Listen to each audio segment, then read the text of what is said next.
Good afternoon and assalamu alaikum. You see, the constitution is the suprema lex, I mean supreme law of the land. As per the constitution, as you know, there are three organs of the state: the executive, the legislature, and the judiciary.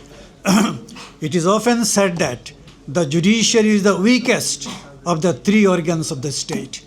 It is neither the power of the sword like the executive, nor the power of the purse like the legislature.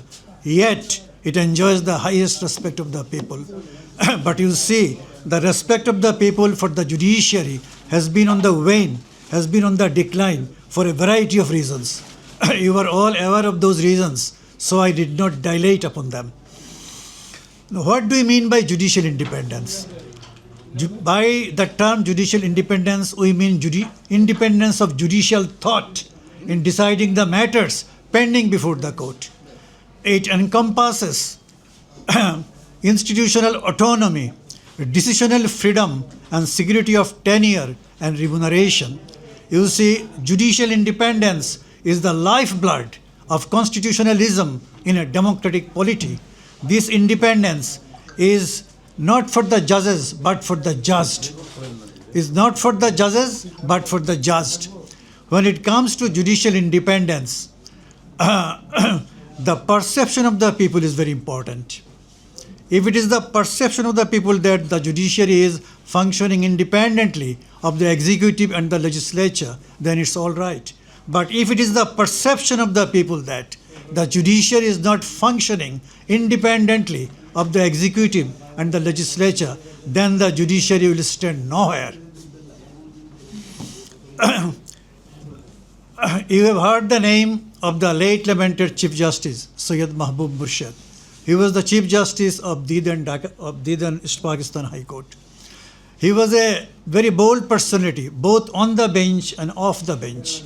He was a multifaceted and multi-talented judicial statesman. According to him, I am going to quote him verbatim, according to him, no tyranny is worse than judicial arbitrariness, and no misfortune is worse than judicial subservience. It's a very pithy observation. You see, he made a lot of contribution to the development of constitutional jurisprudence in this country by delivering landmark judgments in basic democracy case, minister's case, PAN case, and so on and so forth. Anyway, judicial independence does not mean judicial high-handedness. Judicial independence does not mean judicial arbitrariness. Judicial independence does not mean judicial overreach. The judges are accountable to the Constitution, to the laws of the land, and to their own conscience. The judges of the district judiciary are accountable to the judges of the Supreme Court for their judicial performance. So there must be accountability. I think judicial independence and judicial accountability are not opposing ideals. Rather, they complement each other. In this regard, I would like to say a few words which have been spelled out in the threat to judicial independence.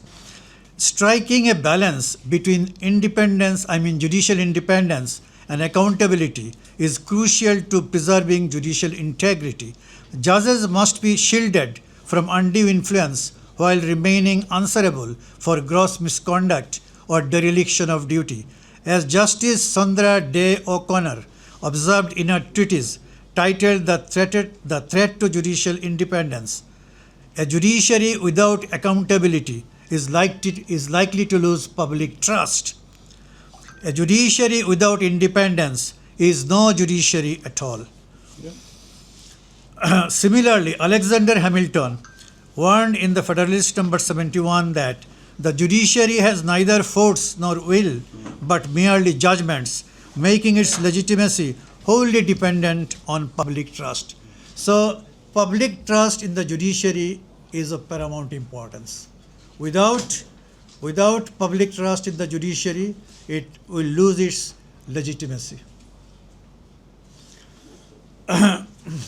I have gone through the write-up written by my learned colleague titled বিচার বিভাগের স্বাধীনতা ও সংস্কার, সাংবিধানিক বাধ্যবাধকতা, আদালতের নির্দেশনা ও জনআকাঙ্ক্ষা। This write-up is no doubt very stimulating, thought-provoking, and relishing. I had a cursory glance at the write-up. Anyway, the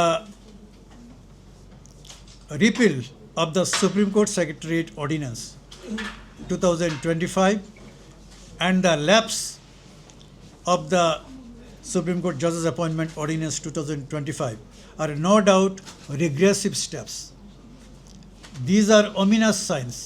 These are red flags. This will not bode well for the nation.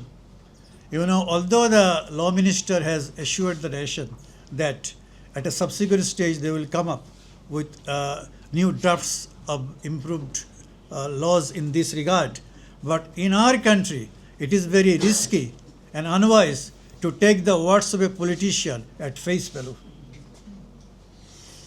The best guarantee of justice lies in the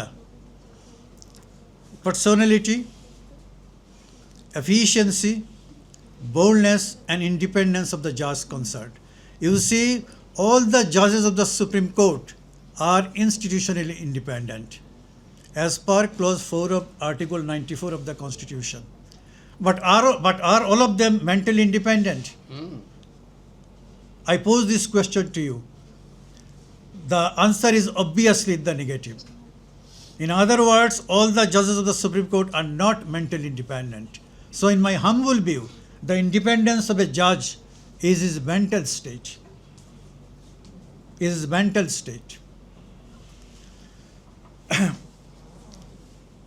A judge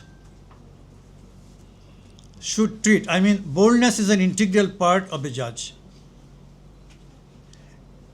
A timid and spineless judge is not only a disgrace to the judiciary, but also a disgrace to the nation as a whole. Exactly.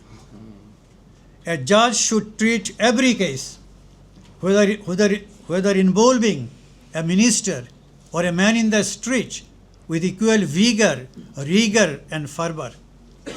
As the judges don their robes every morning, they should remember the words of the Constitution.